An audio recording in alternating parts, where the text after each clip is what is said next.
Alrighty, you guys, today we're going to be doing a little bit of a client upgrade instead of an actual client computer build.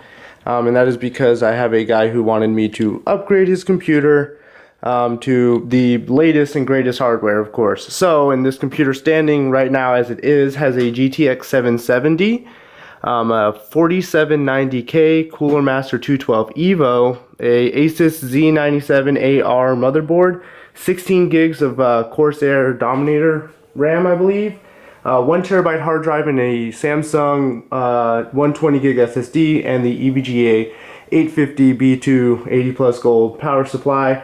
So he basically wants to upgrade. So like I said, the newest and greatest stuff, hardware, and get all the new features that come with said hardware, as well as performance.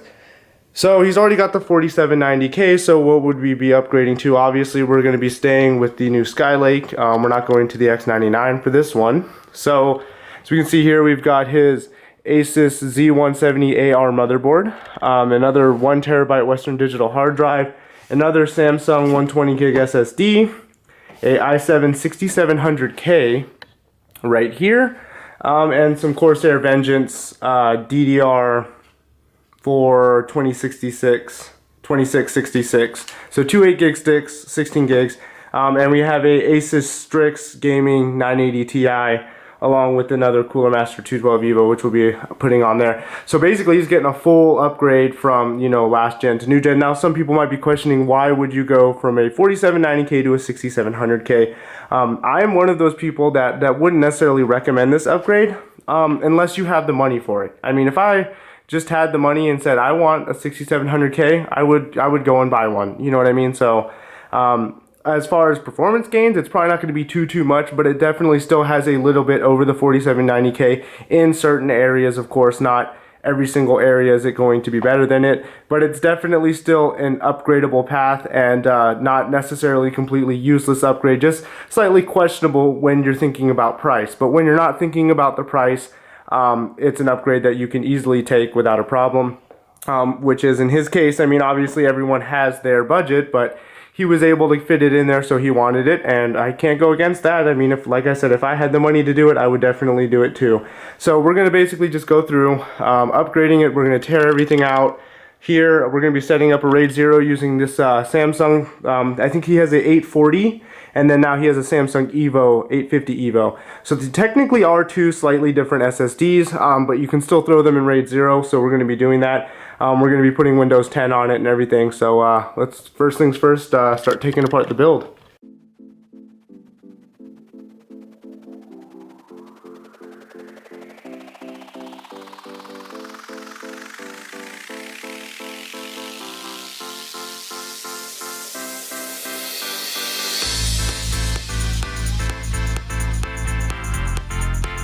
Well, now that the case is empty, for the most part, leaving the power supply in there because it's still going to be used, let's start opening boxes for stuff. Nothing better than unboxing.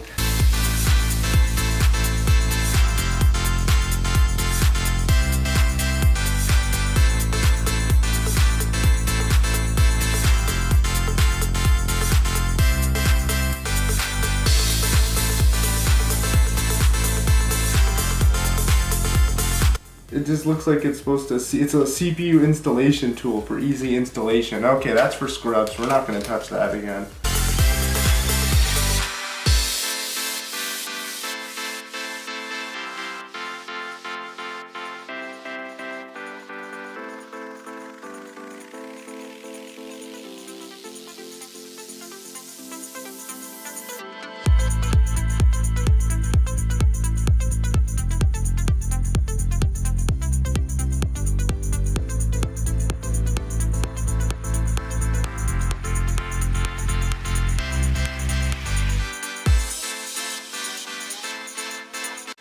Alrighty, so his hard drive, he gave me the other SSD, so we could have two.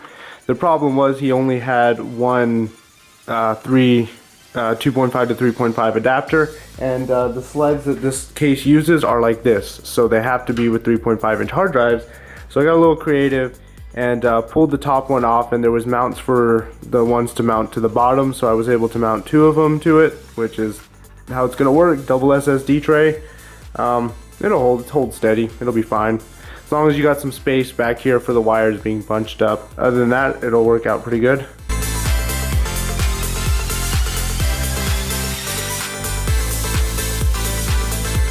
So if we look in the case right here, this is where the hard drives would go. There is a little slot right here which could hold 2 SSDs, which I'm pretty sure that's what you can do with it. The problem is I only have one of these SATA power cords, which have exactly 4, which is what I need. I need all 4 of these.